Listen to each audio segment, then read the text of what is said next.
Alors, on a ce résultat à l'effet qu'en concurrence parfaite, à chaque fois que la demande diminue avec l'entrée de nouvelles entreprises sur le marché, la surface de profit diminue. Alors la question qu'on peut se poser, c'est jusqu'où ça va aller. Donc si on continue de descendre la demande, on s'attend à ce que la surface de profit soit réduite au fur et à mesure. Il va y avoir un moment donné où la demande, à force de diminuer, ainsi, va se retrouver éventuellement au niveau de la tangente au coût moyen. Okay. Donc on peut dire P3 ou Pn s'il y a n périodes.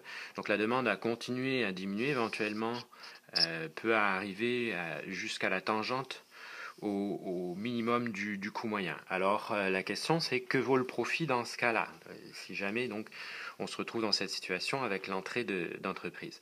Alors pour ce qui est de la détermination du profit afférent, on doit aller à l'intersection de la demande et du coût marginal, donc c'est en ce point-ci.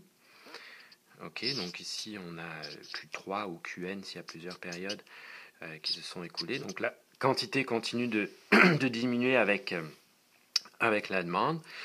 Et pour ce qui est du coût afférent, à partir de Q3, on remonte jusqu'au coût moyen, qui est en fait au même point, au minimum du coût moyen.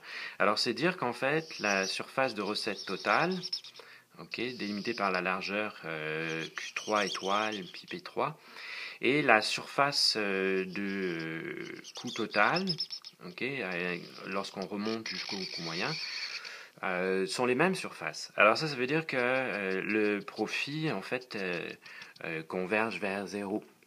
Donc c'est ce qu'on va appeler le seuil de rentabilité.